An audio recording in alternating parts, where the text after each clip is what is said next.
Hello viewers, स्वागत है आपका महाराणा प्रताप क्लासेस के जीनियस जी के क्लासेस में। अगर आपने चैनल को सब्सक्राइब नहीं किया तो सब्सक्राइब कर लीजिए। आज अपना टॉपिक का विषय है ब्रिटिश काल में संवैधानिक विकास। इसमें सबसे पहले पढ़ेंगे अपने कंपनी के शासन में संवैधानिक रूल।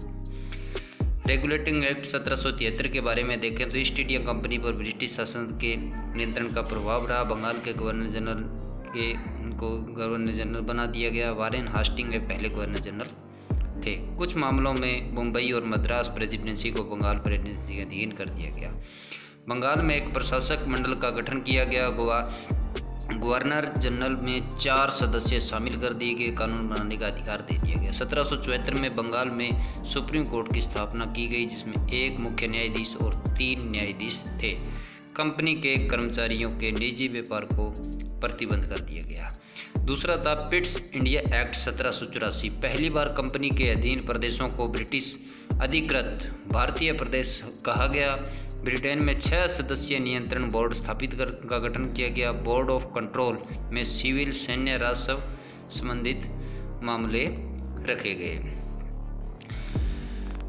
कोड ऑफ डायरेक्टरी को वाणिज्य गतिविधियों में जोड़ा गया।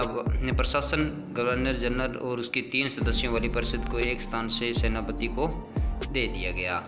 बम्बई और मद्रास के गवर्नर को पूर्ण रूपेण बंगाल के गवर्नर जनरल के अधीन कर दिया गया। अगला है चार्टर्ड एक्ट 1813। कंपनी के भारत के साथ व्यापार के एकाधिकार चाय को छोड़कर छीन लिया गया।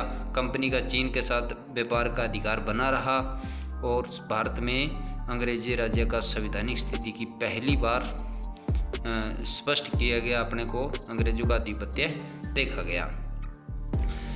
ईसाइयों मशीनरियों द्वारा भारत में ईसाइयों के धर्म प्रचार को अनुमति दे दी गई। कंपनी की आय में शिक्षा की कंपनी को प्रतिवर्ष 1 लाख रुपए खर्च करने का प्रावधान कर दिया गया। अगला है चार्टर्ड एक्ट 1833। भारतीय प्रदेशों का प्रशासन अब ब्रिटिश सम्राट के नाम किया जाएगा। बंगाल के गवर्नर जनरल भारत का गवर्नर जनरल बना दिया गया, जिसमें लॉर्ड मेंटिंग सबसे पहले थे। और चार्टर्ड एक्ट 1833 में विधि आयोग गठित की सुधारने की भावना से किया गया। चाय और चीनी के साथ व्यापार का एक अधिकार भी समाप्त कर दिया गया। हम आपको बता दें कि भारत में दास प्रथा को गैर कानूनी घोषित चार्टर्ड एक्ट 1833 में किया गया। चार्टर्ड एक्ट 1853 में ब्रिटिश संसद को कभी भी कंपनियों से शासन ले सकती है। नियुक्ति के मामले में डायरेक्टर का संरक्षण समाप्त कर दिया गया। विधि सदस्य की कार्यकारिणी परिषद को पूर्ण सदस्य बना दिया गया। सिविल सेवाएं अब परीक्षा पर आधारित कर दी गई। चार्टर्ड एक्ट में 1853 में भारतीय गवर्नर की परिषद कानूनी सहायता के लिए 6 सदस्यों की नियुक्ति की गई। कार्यकारी परिषद का विधान परिषद के विधायकों की वीटो का अधिकार दे दिया गया। भारतीय शासन अधिनियम 1858। भारत का शासन ब्रिटिश ताज के हाथों में चला गया। गवर्नर जनरल को वाइसराय बना दिया गया। लॉर्ड कैनिंग पहले वाइसराय थे। Board of control of directory की व्यवस्था भारत में समाप्त कर दी गई। हम आपको बता दें कि भारतीय सचिव का पद बनाया गया। इसकी सहायता के लिए 15 सदस्यीय भारतीय परिषद का गठन भी कर दिया गया 1858 में। अब है अपने ब्रिटिश भारत में प्रतिनिधित्व सरकार का विकास किस प्रकार से इनके काल में हुआ। भारतीय परिषद अधिनियम 1861। कार्यकारी परिषद में 5वें सदस्य को बढ़ाया गया। पोर्टफोलियो सिस्टम की शुरुआत की। कैबिनेट सिस्टम का आधार बना दिया गया। कार्यकारी विधान परिषद की स्थापना। केंद्र व विधि निर्माण की कार्यकारी परिषद का विस्तार कर दिया गया। कार्यकारी परिषद में गैर सरकारी सदस्यों की नियुक्ति 6 से 12 अतिरिक्त सदस्य नामित कर दिए गए। अगला है भारतीय परिषद 1861। बम्बई और मद्रास उसकी विधिक शक्तियां वापस ले ली गई। गवर्नर जनरल को संकटकालीन स्थिति में विधान परिषद में अनुमति के बिना अध्यादेश जारी करने की अनुमति की थी। भारतीय परिषद अधिनियम 1892 में सेंट्रल काउंसिलिंग में अधिकतम 22 सदस्य, जिनमें से 10 से 16 अतिरिक्त सदस्य थे। केंद्र और प्रांतों में आकार के आधार पर कार्य क्षेत्र में वृद्धि कर दी गई।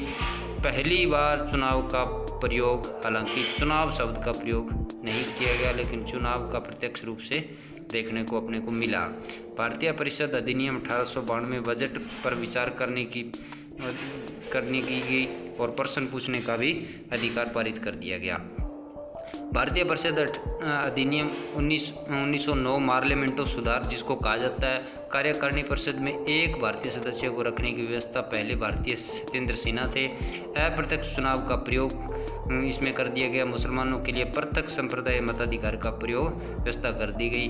पूरक प्रश्न पूछने का भी अधिकार दे दिया गया। भारतीय परिषद अधिनियम 1909 मार्लियामेंटो सुधार में बजट पर बहस का अधिकार दे दिया गया। प्रस्ताव पारित करने का भी अधिकार पारित कर दिया गया।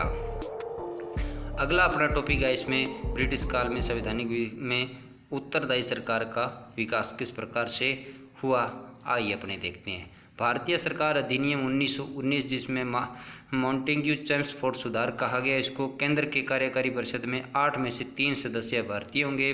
प्रांतों में द्वैध शासन की व्यवस्था को पारित कर दिया गया। प्रांतों के ऊपर केंद्रीय नियंत्रण में कुछ ढीलापन दे दिया गया। हम आपको बता दें कि केंद्र में द्विसदनीय व्यवस्थापिका भी स्थापित कर दी गई थी मॉन्टेग्यू चेम्सफोर्ड में। सिखों, आंग्ला और भारतीय ईसाइयों और यूरोपियों में पृथक नेतृत्व कर दिया गया। प्रांतों में पहली बार उत्तरदायी सरकार का गठन किया गया। पहली बार प्रत्यक्ष चुनाव हुआ और महिलाओं को वोट देने का अधिकार भी भारत सरकार अधिनियम 1919 में पारित किया। अगला नियम है भारत सरकार अधिनियम 1935। पहली बार संघात्मक सरकार का बनाने का प्रयास किया गया। प्रांतीय स्तर पर द्वैध शासन समाप्त कर स्वायत्त सरकार की व्यवस्था कर दी गई और म्यांमार यानी कि बर्मा को भारत से पृथक करके अलग देश बना दिया गया। भारत के संविधान के प्रमुख केंद्रों को विभाजन आरक्षण की दी गई। संघ सूची में 59, राज्य सूची में 54 और समवर्ती सूची में 36 विषय रखे गए। अवशिष्ट शक्तियां गवर्नर के पास दे दी गई। संघीय न्यायालय की स्थापना का प्रावधान कर दिया गया। भारतीय स्वतंत्रता अधिनियम 1947, भारतीय और पाकिस्तान प्रतिनिधित्व को अपना संविधान बनाने की अनुमति दे दी गई। 15 अगस्त 1947 को प्रादेशिक शासन इकाइयाँ भारत के पाकिस्तान की स्थापना की गई। ब्रिटिश सम्राट का भारतीय रियासतों से प्रतिनिधित्व समाप्त हो गया। भारत राज्य सचिव का पद समाप्त, इसका कार्य राष्ट्रमंडल मामलों के सचिव को दे दिया गया। थैंक यू, धन्यवाद।